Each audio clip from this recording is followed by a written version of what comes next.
ایک آدمی روزانہ مولوی صاحب سے دعا کراتا، مولوی صاحب دعا کرو اللہ تعالیٰ مجھے بیٹا دے۔ ایک دن دعا کرائی، دوسرے دن، روزانہ مولوی صاحب دعا کرتے کرتے تھک گئے۔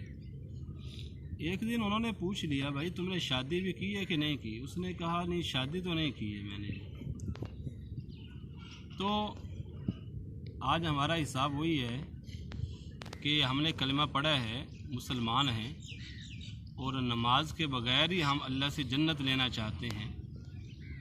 نبی اکرم صلی اللہ علیہ وسلم نے فرمایا کہ اللہ تعالیٰ نے وعدہ فرمایا ہے کہ جو شخص 5 وقت نماز کی پابندی کرتا ہے اللہ رب العزت اسے اپنی ذمہ داری سے جنت میں داخل فرمائے گا، اور جو شخص ایسا نہ کرے تو مجھ پر اس کی کوئی ذمہ داری نہیں۔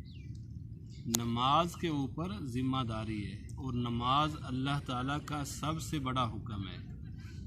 زمین کے اوپر سب سے پہلے اللہ تعالیٰ نے نماز کو عطا فرمایا، اور قبر میں سب سے پہلے بندے کی نماز دیکھی جاتی ہے۔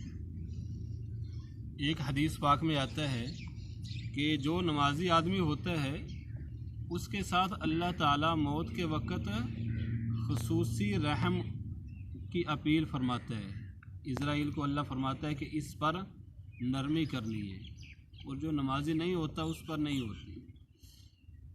ایک حدیث پاک میں آتا ہے کہ نمازی آدمی کو قبر کے اندر نماز کے وقت میں ہدیے اور تحفے پیش کیے جاتے ہیں، کہ دنیا میں تو وہ نماز پڑھتا تھا، قبر میں نماز تو نہیں۔ ایک اللہ والے بزرگوں نے کسی سے پوچھا کہ جنت میں نماز ہوگی؟ انہوں نے فرمایا نہیں، نماز تو نہیں ہوگی۔ انہوں نے ایک ٹھنڈا سانس بھرا اور کیا فرمایا کہ جنت میں پھر کیسے گزرے گا وقت؟ جب وہاں پہ نماز ہی نہیں ہوگی تو وقت کیسے گزرے گا؟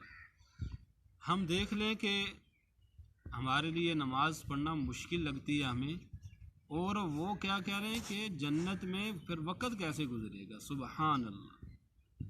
اور خود نبی اکرم صلی اللہ علیہ وسلم نے فرمایا قرۃ عینی فی الصلاۃ، میری آنکھوں کی ٹھنڈک نماز کے اندر ہے۔ نماز میں نبی اکرم صلی اللہ علیہ وسلم کی آنکھوں کی ٹھنڈک بتائی ہے۔ ہم آج دیکھیں کہ ہم نبی اکرم صلی اللہ علیہ وسلم کی آنکھوں کو ٹھنڈک پہنچا رہے ہیں کہ نہیں پہنچا رہے؟